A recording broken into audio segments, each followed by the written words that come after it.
The Alldus podcast is brought to you by Alldus International, supplying your expert AI and digital transformation staffing needs across the US and Europe.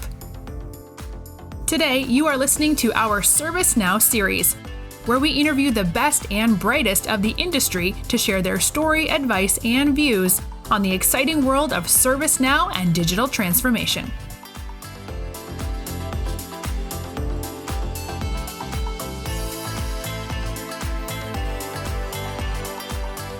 You're listening to the Alldus podcast ServiceNow series. I'm your host, JP Valentine. Our guest today is Scott Livingston. Scott is the Director of IT Service Strategy, Transition and Improvements at enGen. Scott, welcome to the show. Thank you very much for having me. Happy to be here. Yeah, we're delighted to have you. So, Scott, lots to cover today, but let's start with yourself, please, as we do with all of our guests. Could you give us a little bit of an overview of your background in technology, from where you got started, some of the roles you've held along the way, and what's led you to where you are as the Director of IT Service Strategy for enGen? Yeah, absolutely. So I spent my entire career in information technology, pretty much from ground up early on, doing help desk support internship work, right? Actually putting Y2K stickers on machines as we were preparing for the year 2000. And then I would say really became more involved at an influential leader early on in my career that brought ITIL to one of my early jobs. And so as I started peeling back layers on that and learning more about IT service management, the ITIL framework, I just gravitated to it. So went from server administration, really in Microsoft type capacity, transitioned into leadership, and then grabbed on to the ITIL framework. And actually, my first encounter with ServiceNow was in the early 2000s, and we were looking to replace a tool set way back in the day, and actually selected ServiceNow. This is back in about the year 2008, I would say. And so back then, it was really just an ITSM platform, cloud-based, which differed from a lot of the competitors at the time. And moved forward with ServiceNow and really became more passionate about building out processes like change management. That's usually how people dip their toe in the water of things, replace their incident processes with something more formal, get into request handling. That was in a nonprofit government contract organization. So quite a separation from the industry that I'm in now in healthcare. And but it did set the stage for me where my strengths were in IT operations. So IT operations, IT service management, I took a different position in about the year 2016 with a home health and hospice organization. And at that point, kind of melded what I feel my technology expertise was with a passion in industry for healthcare. Worked in that organization for a few years, running IT operations in a mid-sized company, and then found an opportunity here at Highmark. I actually worked for the technology subsidiary enGen, and we are a healthcare technology organization. We build our own healthcare payment platform for the larger Highmark parent entity. Highmark is a hybrid, payment and provider. So we own a healthcare system in Western Pennsylvania, Allegheny Health Network, and we also operate Highmark. We're one of the largest Blue Cross Blue Shield affiliated organizations in the Northeast. We provide insurance for millions of Americans, and we, as mentioned, also operate the HN hospital system, Western PA. So we get to see things, with an opportunity to influence healthcare outcomes truly because of our scale and influence. That's pretty exciting to me to be able to take my talents into this space and support that larger company mission and vision. Excellent. Scott, thank you so much for that. Super helpful just to allow us to visualize your own background and what's led you into the role you're currently doing, and especially when you reference Highmark and then the work that you're doing with enGen. Let's jump straight into that. So anyone who's had any exposure to health, the health technology industry knows it's incredibly complex, a lot of unique challenges. That then has a trickle-down effect to all of the technology that has to sit on top of that. ServiceNow is one that's seen a lot of adoption across multiple industries, and healthcare is no different. You were part of the decision-making team and leadership team that initially decided to bring in ServiceNow into enGen. Walk us through that period. What were you initially looking to do? What's the decision tree and the criteria, and ultimately knowing what you know, the breadth of experience you have about IT systems management, why was ServiceNow selected, and what did you do with it at its first iteration? Yeah, so interestingly enough, right, I would say it was a bit more serendipitous for me than than maybe you had just described. So enGen actually had made the decision to go with ServiceNow before handing it off to me for the implementation project and execution. And ultimately, we were on a competitive product, and that competitive product, we made the decision to go with them, several years back, and compared to ServiceNow. And at the time, I think the decision was made to go with that competing product because of the price difference, right? And that's probably a story you hear from a lot of companies whenever they're saying, hey, should we go with ServiceNow? We think it's the best in the industry, but you pay a premium for that. What I would say to anybody who is considering that, right, ServiceNow versus other competitors, is there's a total cost of ownership to this. And we organizationally made the decision at the time, thought it was right. It ended up not being. That other competitive solution was end of life. And to be quite honest, it was just an ITSM tool. ServiceNow is not that. ServiceNow is a development platform. They're cross-functional solution. Sure, they do IT service management, but they do much more. You can use them for facilities. You can use human resources, procurement functions, IT operations management. That's a huge reason that we had opted to go with ServiceNow as well. So whenever that was considered, we didn't want to make the same mistake twice. So we were given an opportunity. Hey, we could go to this vendor who had acquired that solution, end of lifed it. We could go to their competing offering, or we had the chance to go back and do an analysis. Ultimately selected ServiceNow as a true partner, right? Not just a tool provider, not just somebody we can go implement incident management, change management, but because we saw the future here around automation, IT operations management, the importance of truly building out things like a strong CMDB to really take us into future waves of a comprehensive tool set. That's how we ended up with ServiceNow.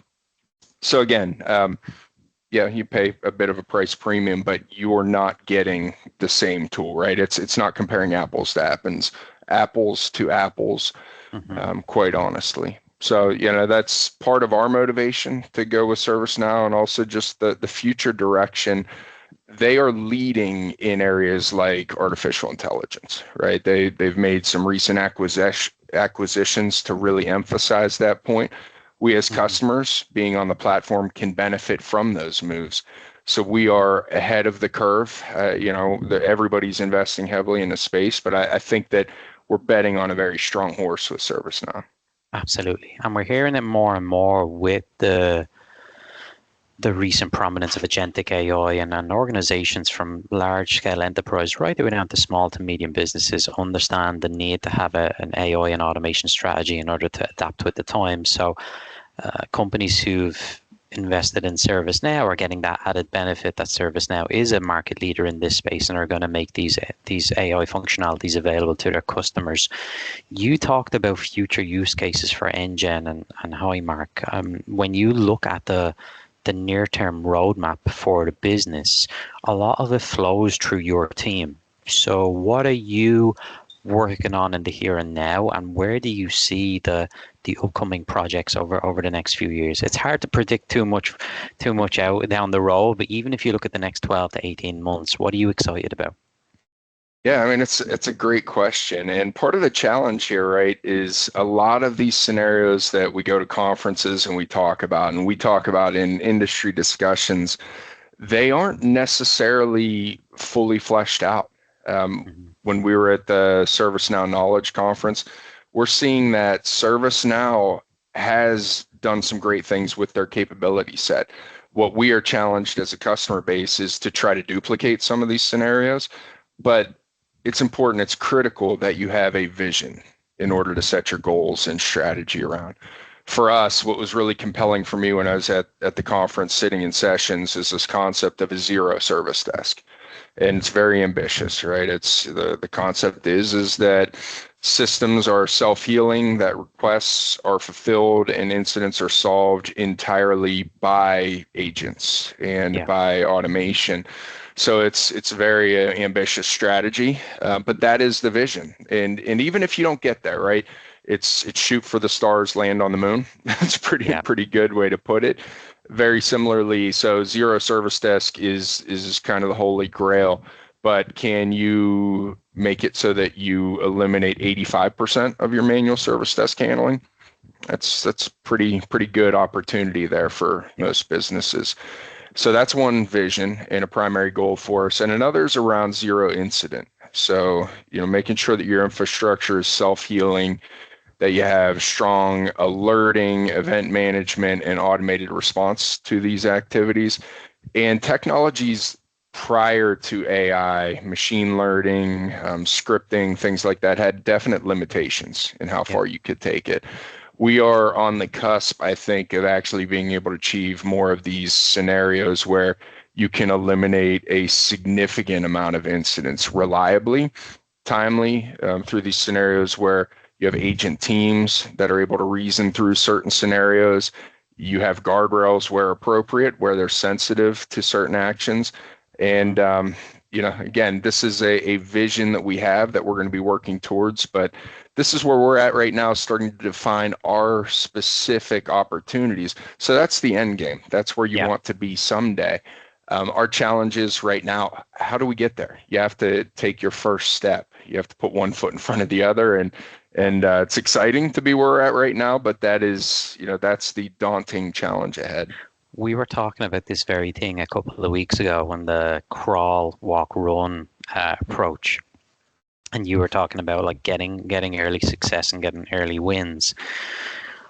Where would you say enGen and your team specifically are at in this crawl, walk, run scenario? And when you think about near-term roadmap, one of the biggest bottlenecks to making those leaps up is having the people around you and the team to execute and implement. And this is something that you and I were talking about. So I'd love to have you help us visualize where you're at, where you're hoping to get to, and with the personnel side of it, how are you striking that balance of making sure you have enough of the right people? Sure. Yeah. And I think what may be helpful to others listening in here is, right, I'll try to provide you a bit of context on where we came on the ServiceNow platform to this, where we are present, and then make sure that you don't let me forget about answering that question where we are taking things forward. But I think it would be important for the audience to know that we went live with ServiceNow this time last year, roughly. So it would have been about a year and a week now that we've been live officially on ServiceNow. So when you think about coming that far on a tool set platform where now we're having conversations and we're talking about real generative AI, agentic AI scenarios, we've only been on ServiceNow for 1 year. So I think that should go to show some companies who may be overwhelmed, if you're considering ServiceNow, if you're prospective, well, hey, if we end up moving off our current tool set and we go to ServiceNow, we're going to be 3-4 years away from things. We are proof that you can move much more quickly than that. We went live on ServiceNow in 9 months, and then we've been operating on ServiceNow for a year. And again, as you go through that journey, and if you're aggressive with it, you'll get to a point, we got to a point, right? And I shouldn't say it's the same for everybody, but we got to a point where we had to figure out, we had to grow up, I would say, real fast. So we went through and we went live on the platform in 9 months. Then we decided to separate from our original implementer. And so then as we were moving forward, we were figuring out, okay, what's our approach? Are we going to kick the tires on a new partner? We decided to go it alone for a bit and become a self-implementer. Now, I don't want to say we identify as a self-implementer because it was a decision we made at the time, which was best for us. We had financial challenges. and we were still able to do certain things and get through certain projects. Like we added on, we did ITSM out of the gate, then we did ITOM, and then we went out and we invested in SAM Pro and Ham Pro, and have just actually went live on those capabilities. And so that brings us kind of where we are to date. There are certain things that we have not yet tackled very effectively, which we're going to invest in going forward: CMDB, service mapping, other foundational pieces. So that gets us to where we are today. And then you want to consider, everybody goes and wants to talk about agentic scenarios. I think it's important, right, to understand that agentic is what everybody's talking about right now, but to remind customers that AI, machine learning capabilities that they may actually have access to in their existing SKU can be quite beneficial. We've had some real valuable use cases using predictive intelligence, platform analytics, capabilities like that are part of a pro SKU. But now we are to the point, right, where we want to delve into different things with Now Assist. So whenever you look at the Now Assist stack of capabilities, I think that's where you want to figure out is your entry point into some of this generative AI capability set with ServiceNow. For us, it's things like incident summarization, chat summarization, change summarization, all these capabilities, and knowledge article generation is probably one of the capabilities we are most excited about. And there's, if I could give advice to people who are considering this with ServiceNow, ServiceNow has a SKU where you buy an introductory set of license upgrades, and then they will add on these capabilities. I think they're quick starts engagements. So you buy a small number of licenses, and then ServiceNow will spend time with customers around a 12-week scenario where you go from identifying what your use cases are, what the technology stack's going to look like, get these deployed in test, consider deploying to production. So start to finish 12 weeks where you will have something tangible as an output on this. So for us, it's pretty exciting. We're about midway through that right now. And I think getting towards about week 8 or 9 is whenever we're going to start to see some of these summarization capabilities, Gen AI capabilities in production. There are compelling business value use cases around these features. So that's where we are right now. And from that point, once you have tangible evidence that these things will work, it becomes much easier for you to go back to your business and say, hey, we have proof that this is real. This is working in these situations. With an additional investment of X dollars, our ROI might be reasonably 5, 6X, maybe 10X. But these are really good engagements, bring a team together and show you that it's not just marketing material, it's something real that you can be using in-house. And then, if you'd like to, we can go talk about agentic scenarios next, but that is starting with analysis skills as our first step, and then also kind of in parallel talking about some agentic use cases as well. Such great advice, and also ties back to an interesting approach where you guys made the decision early on to do self-implementation. So that could probably be a whole other conversation at a later date. But in the interest of time, having done self-implementation, and there's challenges along the way, there's lessons, but it's been a success because you've got it working, and you're now talking about what you've implemented so far and what's next. Looking at the work that goes into implementing a module, how is that going to impact the existing team, the growth opportunities, and the need to bring in people to help you continue to expand the ServiceNow footprint and get closer to the agentic AI capabilities? Yeah, and I'm not necessarily a proponent of self-implementation, right? I think it has its place in different business environments, and depending on what your strategy and roadmap looks like. And at no point in our journey did we sever ties with partners. That's another recommendation I would give to other customers who, maybe they feel there's some commonalities between the stories that I'm telling in their environment. You don't have to be self-implementing and then you're all of a sudden off the partner list, right? And they stop talking to you. It's throughout, we've maintained conversations with partners.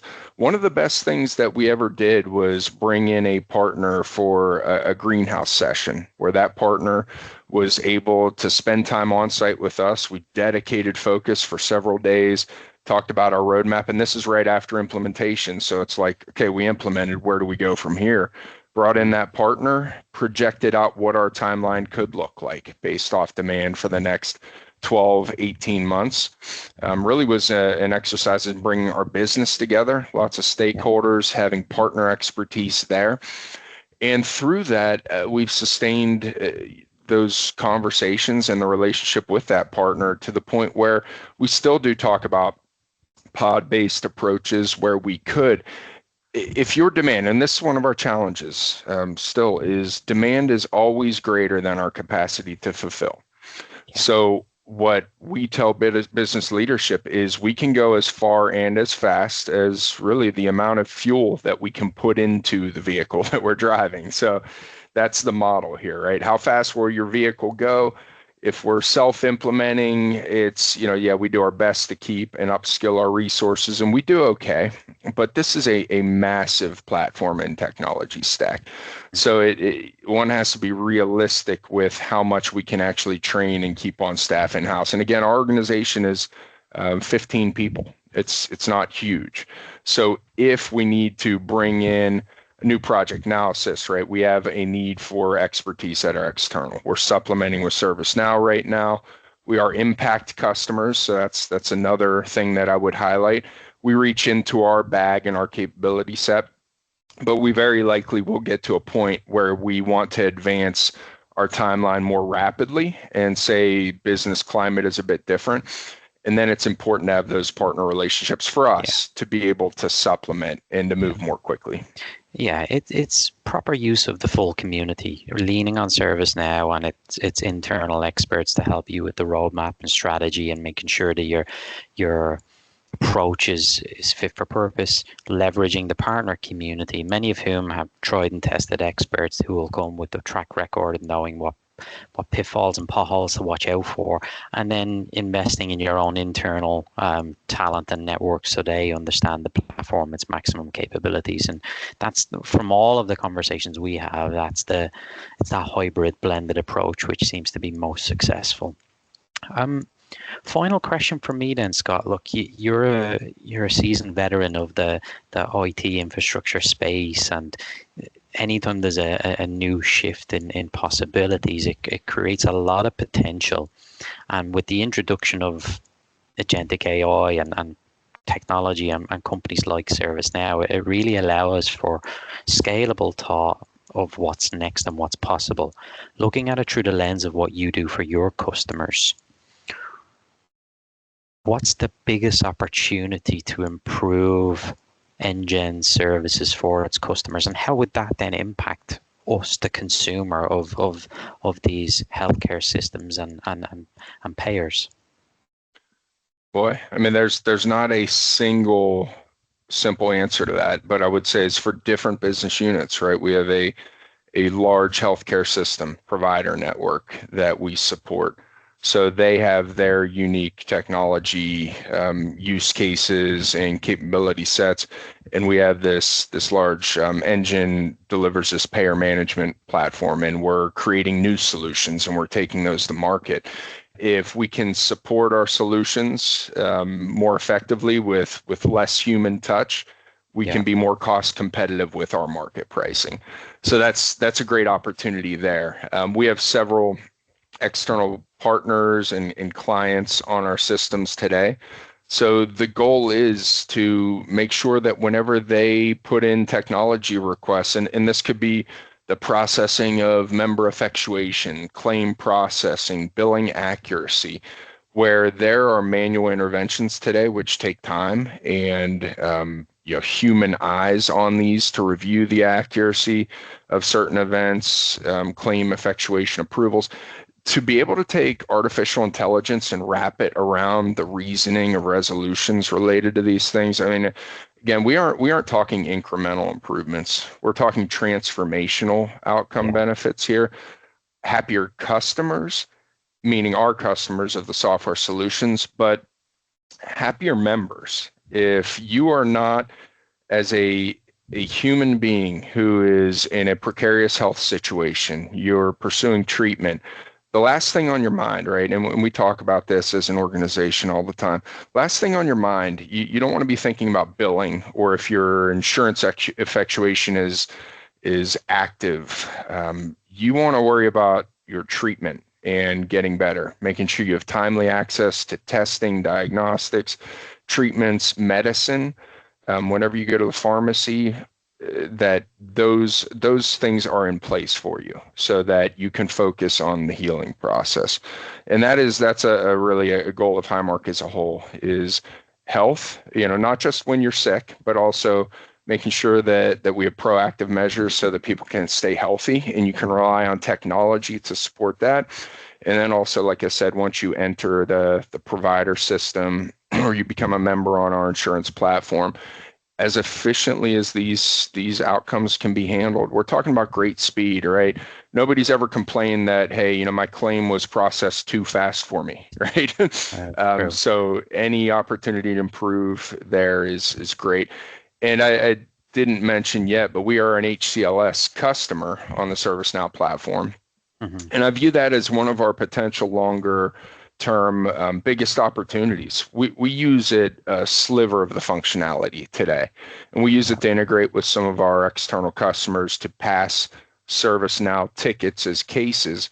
But the real excitement, I think, around the HCLS SKU is some of those AI-based scenarios where tickets can come in as cases and be solved at that level, prioritized, assessed, and routed much more quickly.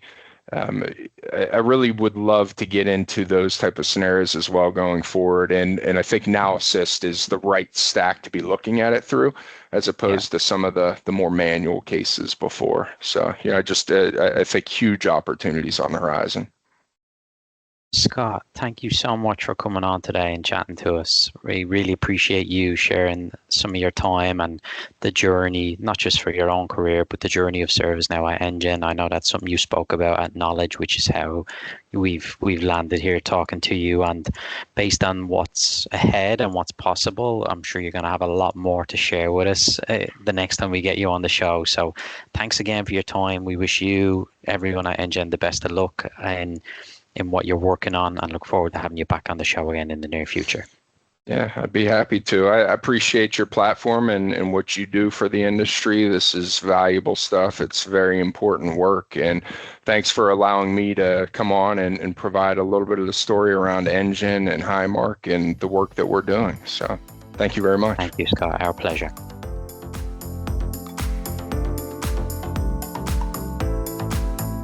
Thanks for listening to this episode of the Alldus podcast. If you enjoyed today's episode, don't forget to subscribe, rate, and review. We are available on Apple Podcasts, Spotify, and any Android podcast of choice. You can also head over to our website, www.alldus.com, to listen to more podcasts, view our open roles, and stay up to date with industry news. Thanks for listening, and stay tuned for more great episodes coming very soon.